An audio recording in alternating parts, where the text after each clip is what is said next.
चलते देखा आज मो लंच पाई कौन प्रिपेयर करी पोई घांटा पाई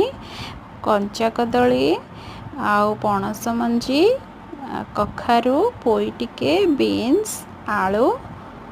बैगण आउ पोई को धोईकी रखी गोटा आज कलम शाग भाजी से कलम शाग बाछिकी रखी धोईकी तापर आम कड़े बसैबा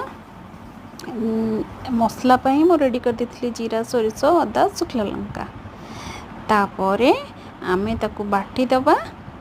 सोरिष मसला जेहेतु मु पियाज रसुण खाएनी तो से मु पियाज रसुण पकेनी किछि भी पियाज रसुण आपण चाहिए पकई पारे एबे आमे पोई घंटा पाई ए सब धोई धाइकी मु रखी देछि वर्तमान सबू परिबा तापर कड़े बसैबा कड़े गरम हेले तेल पकेबा सोरिष तेल करेंगे आ लुहा कड़े करेंगे बहुत टेस्ट आसे के ट्राए करेंगे सबू परिबा मु पकई देछि किछ समय सिझिबाकू देछि तापर गोटे ढांकुणी ढांकिला परे सिझिला परे मु मसलाटा बाटिकी ता देहरे पकई देछि ताकू मसला को टिके आमे घांटी दबा घांटी सारा पर से किछि समय ताकू घोड़े दबा मसला किछि समय सिझिबो ताकू आराम से ताकू माने धीमा आँच रे माने बेसी सिम नुहे हाई नुहे ताकू मीडियम आँच रे सिझेबा तापर आमे आंबुल आउ टमाटो गोटे देछि पोई पकई देछि सेटा गला से बसला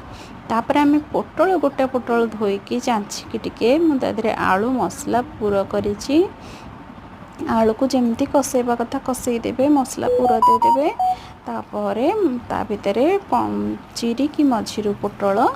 मसला देकी ताकू बेसन रे बुड़ेकी मु छाणी देइथिली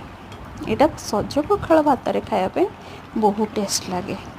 मु आज गरम भात रे खाया पे इच्छा कला मो झियो आउ घरे भी कहले एटा करबा पे तो मु एटा कर देइथिली पोटल बेसन बुड़ेकी मसला ता भितर अच्छे आलू मसला भिडटी बहुत लंग हो सर्ट रे पकाउची से मु सबू गुड़ा देखे पारुनी आपण को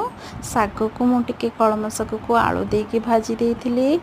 आउ एठी देखंतु डाली प्लेन डाली आमर सब बळे आउ एटा हला पोई घांट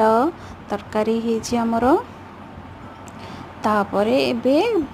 खाइबा पई भाईंक पई बढ़ा होतिला भात सब नहीं आस्थिलु डाइनिंग ऊपर को खाइबा पई हमें सब प्रस्तुत थिलु वर्तमान खाइबा टाइम टिके ओभर हो जाइतिला केही घरे नथिले आउ एबे हमें खाइबा पई रेडी अछु थैंक यू